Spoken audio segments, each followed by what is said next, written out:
এই দুইটা বই একটা যুগান্তকারী বই, ইংরেজি ভাষার ফাউন্ডেশন। যখন এবং এইটা পৃথিবীর ইতিহাসে নাই, এই বইগুলি যখন পড়বে তার বেসিকটা মজবুত হইলে তখন তার জন্য স্পিকিং ইজিলি, হ্যাঁ, এবং আমি SMS ও পাই, স্যার আমি বই পড়ে ইংলিশে ফ্লুয়েন্ট হয়ে গেছি। ডাক্তার ভুল চিকিৎসা করছে, রোগী মারা গেছে, এটারও একটা বড় কারণ ঘুরে ফিরে ইংলিশ। আমি ফোন পাই, স্যার আমি সলিমুল্লাহ মেডিকেলে পড়ি সেকেন্ড ইয়ার, রাজশাহী মেডিকেলের থার্ড ইয়ার, আমাদের মেডিকেলের বইপত্র তো সব তো ইংলিশে লেখা, পড়ে বুঝতেছি না।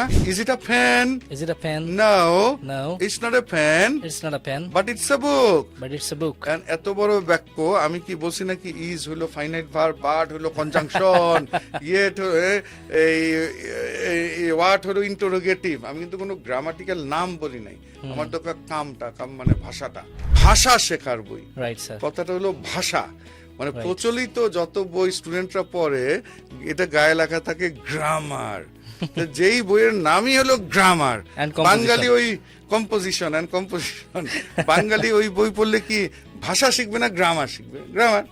আমার কথা হলো I need to learn the language. তো আলহামদুলিল্লাহ এই বইটা একটা, মানে এই দুইটা বই একটা যুগান্তকারী বই, ইংরেজি ভাষার ফাউন্ডেশন। যখন এবং এইটা পৃথিবীর ইতিহাসে নাই, এই বইগুলি যখন পড়বে তার বেসিকটা মজবুত হইলে তখন তার জন্য স্পিকিং ইজিলি, হ্যাঁ, এবং আমি SMS ও পাই, স্যার আমি বই পড়ে ইংলিশে ফ্লুয়েন্ট হয়ে গেছি। ডাক্তার ভুল চিকিৎসা করছে, রোগী মারা গেছে, এটারও একটা বড় কারণ ঘুরে ফিরে ইংলিশ।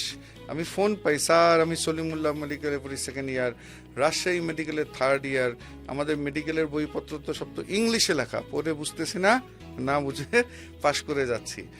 ঘটনা হচ্ছে এই যে ফিজিক্স হোক, ইঞ্জিনিয়ারিং হোক, ডাক্তারি হোক, BBA MBA ল, ইকোনমি, এই যে পাঠ্য বই তো বিদেশি ইংলিশ।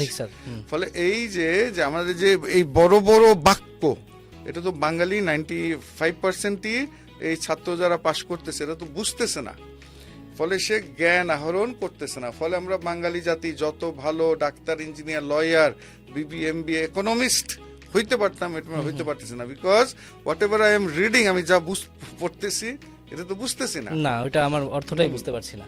তো এইটারও আমরা সমাধান করে ফেলছি। আচ্ছা আচ্ছা, জি, একটা সমাধান হলো ওই একটা মূল হলো, একটা তো দেখালাম এগুলা, আর আরেকটা হলো যে আমরা যে বুঝি না, যে আমরা স্পিকিং, রিডিং, রাইটিং পারি না, এটা হলো আমাদের ইংরেজির ফাউন্ডেশন দুর্বল, ইংরেজির বেসিক খারাপ। তখন আমরা কি করছি আলহামদুলিল্লাহ, মানে ইতিমধ্যে মানে এই দুইটা বই, যে একটা হলো ইংলিশে জিরো টু হিরো, আচ্ছা, হ্যাঁ, এবং এই যে এখানে লেখা আছে একটা কথা, এই বইটি হলো ইংরেজি মানে ভাষা শেখার বই। Right sir. কথাটা হলো ভাষা, মানে প্রচলিত যত বই স্টুডেন্টরা পড়ে এটা গায়ে লেখা থাকে গ্রামার, যেই বইয়ের নামই হলো গ্রামার। বাঙালি ওই কম্পোজিশন এন্ড কম্পোজিশন, বাঙালি ওই বই পড়লে কি ভাষা শিখবে না গ্রামার শিখবে? গ্রামার। আমার কথা হলো I need to learn the language. তো আলহামদুলিল্লাহ এই বইটা একটা, মানে এই দুইটা বই একটা যুগান্তকারী বই, ইংরেজি ভাষার ফাউন্ডেশন। যখন এবং এইটা পৃথিবীর ইতিহাসে নাই, এই বইগুলি যখন পড়বে তার বেসিকটা মজবুত হইলে তখন তার জন্য স্পিকিং ইজিলি, হ্যাঁ, এবং আমি SMS ও পাই, স্যার আমি বই পড়ে ইংলিশে ফ্লুয়েন্ট হয়ে গেছি। এগুলা সিস্টেম হলো, তাহলে আমি আরেকটু পড়াই, একটু মানে এখানে যে বাক্যগুলি আছে বড় বড়, যেমন এই সাপোজ আমি একটা হাতে বই নিলাম, আমি জিজ্ঞেস করলাম সাপোজ এটা কি একটা কলম, এটা ইংলিশে কি আমার সাথে is it a pen? Is it a pen? Is it a pen? Is it a pen? আমার সাথে no, no, it's not a pen, it's not a pen, but it's a book, it's a book. এটা কিন্তু আমাদের প্রথম দ্বিতীয় লেসনেই আছে। এত বড় একটা বাক্য, একটা কৃষক ভাই, একটা রিকশাওয়ালা ভাই, একটা কেজির বাচ্চাও দ্বিতীয় দিনের মধ্যেই he will be able to say it, যে এটা আমি আরেকবার, is it a pen? Is it a pen? No, no, it's not a pen, it's not a pen, but it's a book, but it's a book. এত বড় বাক্য আমি কি বলছি নাকি? ইজ হলো ফাইনাইট ভার্ব, বাট হলো কনজাংশন, ইয়েট এই ওয়াট হলো ইন্টারোগেটিভ। আমি কিন্তু কোনো গ্রামাটিক্যাল নাম বলি নাই, আমার তো কাম মানে ভাষাটা। এটাই হলো বাংলাদেশের সমস্যা।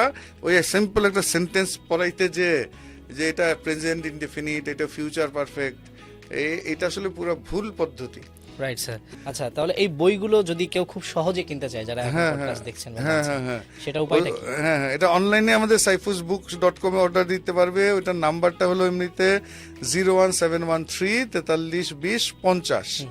এই নাম্বারে অর্ডার, এই নাম্বারে যোগাযোগ, আর অনলাইনে ওই যে saifusbooks.com এ গেলেই হবে, বা এই নাম্বারেও যোগাযোগ করলে অর্ডার দিতে পারবে। 01713 432050। অর্ডার করতে ভিজিট করুন www.cyphersbooks.com। প্রয়োজনে ইনবক্স করুন অথবা কল করুন 01713 432050।